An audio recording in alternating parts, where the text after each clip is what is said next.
Greetings, everybody. This is Rob, erstwhile Clem McCrae 9, and welcome to the fourth installment of my demonstration videos for the Siege of Jerusalem Vassal Module version 2.1.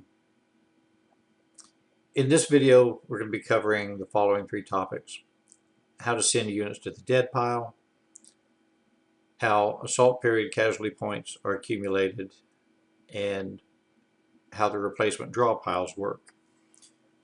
That third topic, the replacement draw piles, is really kind of the heart of the entire interphase system to me. So it was really kind of the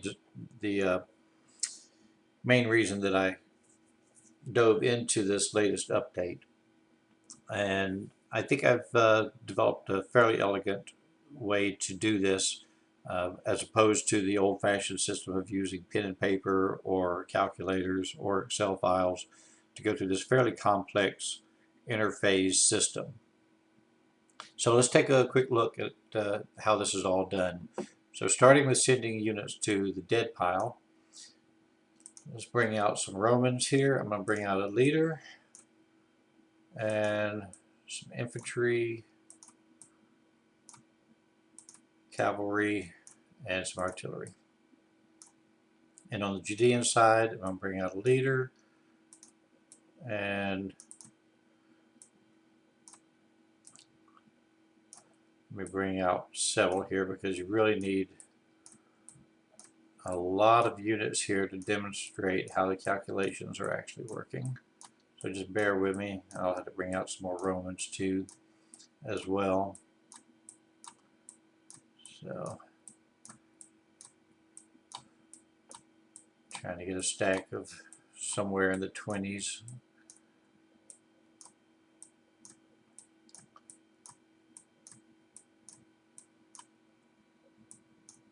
Okay, so now let me go back to the Romans.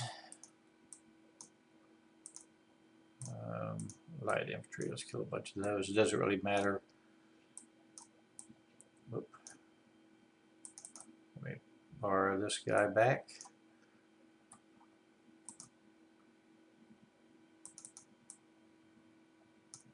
Okay. And I'm going to move this stack over here.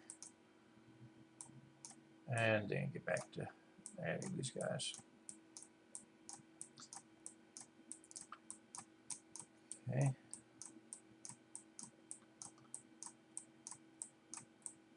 Just a few more to go.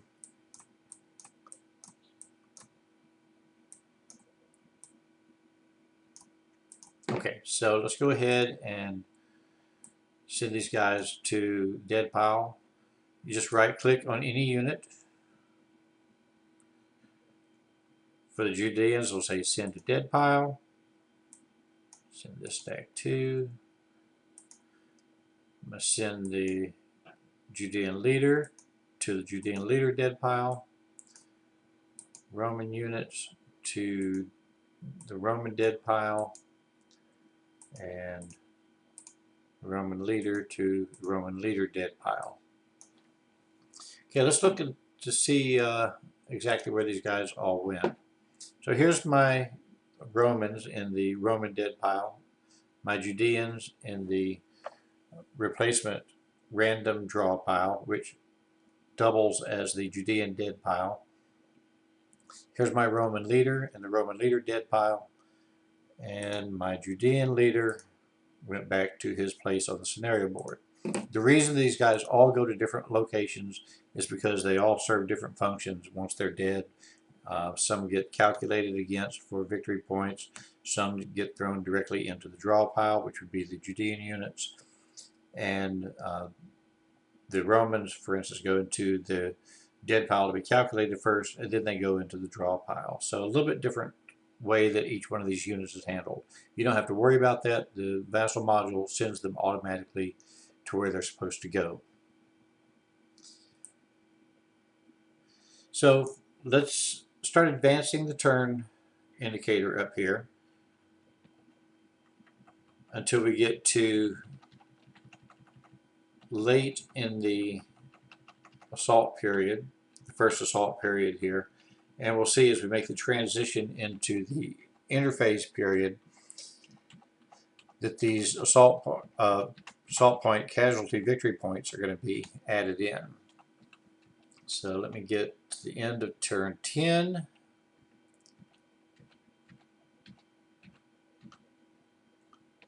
Okay. So the calculator has just calculated the assault period victory points for the Romans at 160. I am going to do one other thing as well that's important. I need to set the control of part of the city to Roman control, because that's going to determine the percentage of replacements that the Judeans get back. Now, if you'll notice a few things here on the interface board. So, as I say, we have our Romans here. It doesn't show how many dead Romans we have yet. Let me bring this up. It doesn't show how many dead Romans we have yet because they haven't entered the replacement draw pile. It does show, because the Judeans go straight to the draw pile because they don't have victory points calculated first, that I have 38 units in here. Right now the replacement number is at 38, but that's going to change real soon as we get the next click here that shows how much control the Romans have over the city. So let's go ahead and advance that forward. Okay, again I want to halt, go back over some things. Our assault period victory points are 160 based on the number of dead Romans that we have here in the dead pile, as well as the Roman leader that's in his dead pile. That assault period victory point level shows up here in the first assault period, total assault period victory points based on the casualty points here that are assigned, and of course our total is at 160 because that's the only victory points that we have added in at this point.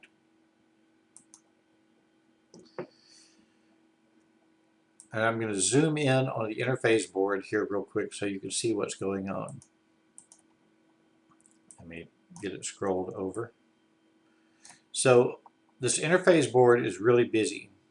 There's a lot of information on it, so I want to try to break it down. On the left hand side you have each step listed out on the interface board with an arrow here that points what your current step is. I advanced the turn counter to step 2 of the interface. Step 1 is where it calculated the control for the city. Let me scroll this over. So it shows that the Romans have 55% of the city. They're only required at this point in the game to have 10%. So the siege would continue based on that.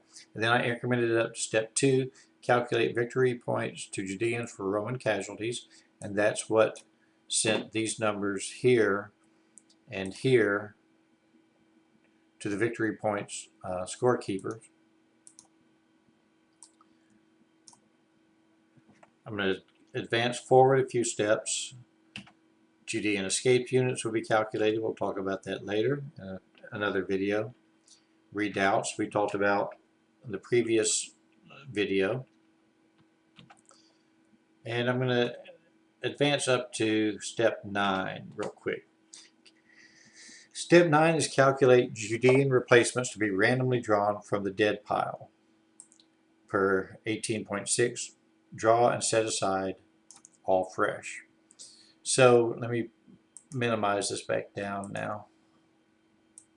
So this is where traditionally in the game you would have to kind of break down how many units you have that are the dead pile, what percentage you get back, and you have to create a system for randomly drawing those. In the physical board game, you turn the pieces upside down, or actually I guess you didn't put them upside down, you drew them from a cup blindly. Creates a problem on the Roman side particularly because of the different sized units. So you could reach in and grab, big artillery units, and so there were, even with the physical board game, there were problems that you had to come up with to overcome the ability to pick out pieces on purpose. So what I've done here is I've allowed the Vassal module to automatically make this happen. Now, if you notice, before this said 38 and the replacement number, as well as total units. But that was because I had not gone through the interface step that calculated the control markers yet.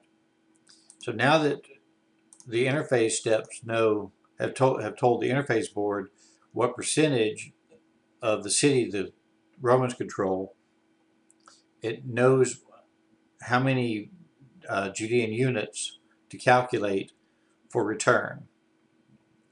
So what you're going to do here is it's telling you that you're going to get 17 of your 38 units back. So it's real simple. In terms of how this works Vassal-wise, this is just like a card deck at this point. So there are 38 cards in this deck of replacement Judeans, or Judeans available for replacement. So I'm just going to right-click, click on Draw Multiple Cards, type in the number 17, and then move it from there to there. And there's my 17 randomized Judeans that are going to return to the game. So now I'm going to advance the turn control some more, and it's going to automatically send those units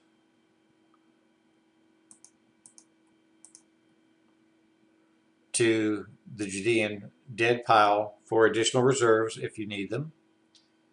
I would call them the permanent dead, but even permanent dead in this game, it's not really a true statement, because those units can be returned to the game as reserves. So now we've got this stack of Judeans that have been determined to return back to play. So I'm going to advance the turn counter one more time, and now they disappeared, and let's look and see where they went. If you look on the game board, they're going to pop right there every time. So those are my replacement units. It probably would have been a little bit more visually interesting if I hadn't used the exact same unit over and over and over again. You would have seen that it actually randomized the units, but just trust me that they did. The only other factor that I need to mention on that is, let me do it with the Romans here in a minute. Let me advance up to step 16, or actually I'm going to go back to step 14.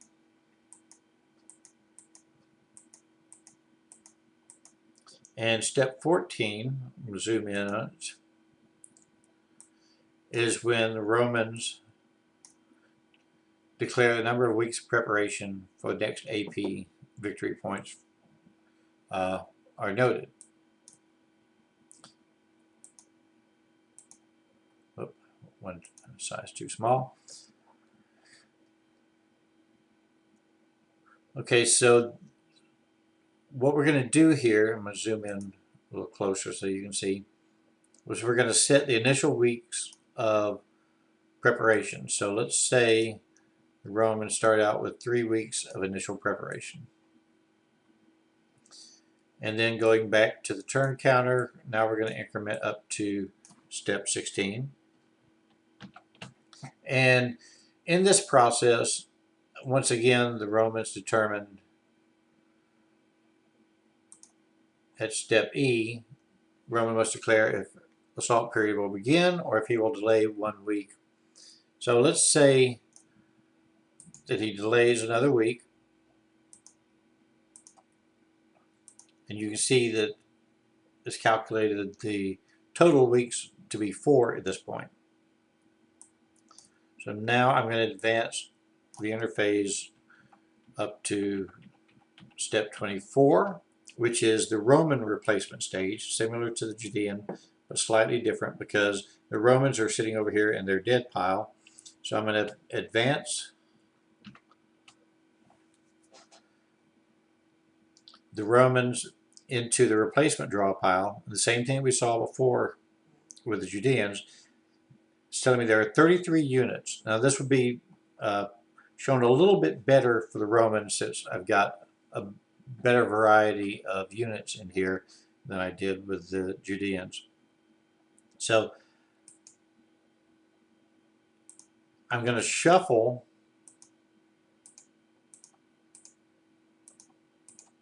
I keep shuffling until I get a different unit up here. Well, it may not have been as randomized or as varied as I originally thought. There we go. There's a different piece. So that's just to show you that there are different types of units within that stack of 33. My replacement number is based on the weeks of preparation that the Romans have decided upon. So the Romans are going to get 9 units. The mechanic is the same. I'm going to right click, draw multiple cards, type in the number 9, and move those units over here. Once you move them, you can ignore these numbers. That's an important part of this that you need to understand. You don't look back and say, oh, I get 7 more guys. No, it's just it's recalculated based on the fact that you just took those 9 guys out. So once you move it, ignore those numbers. So now, just like with the Judeans, I'm going to advance forward.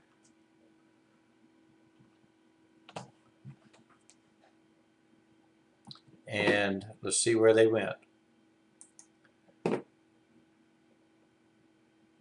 So there's my Roman stack.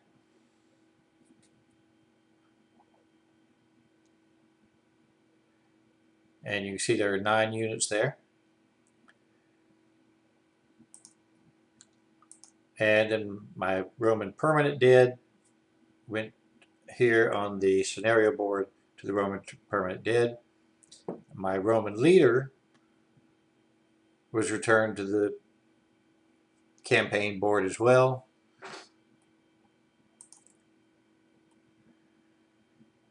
And that's how the replacement works. You see, it's certainly in terms of time management, it's much quicker than any of the other methods out there. Just remember to shuffle your pieces and just go through the turn clicks and know where you are. I did put some instructions on here, so a lot of the information, that busy information that's on here is just instruction. So it explains the replacement random draw pile doubles the Judean dead pile, and the replacement randomizer, when directed, follow the number of instructions. Right click on the RRDP, that's the replacement random draw pile. Choose select multiple cards, then enter the replacement number. Left click on RRDP stack and move selected units to the replacement stack. And then shift right click to send the replacements to the board and to the permanent dead pile. I do want to point out an error here that I cannot fix right now. I've got to get some help from the Vassal team, so just be aware that this error is in here. It says Control Alt Right to send replacements. It's going to be Shift Right button instead.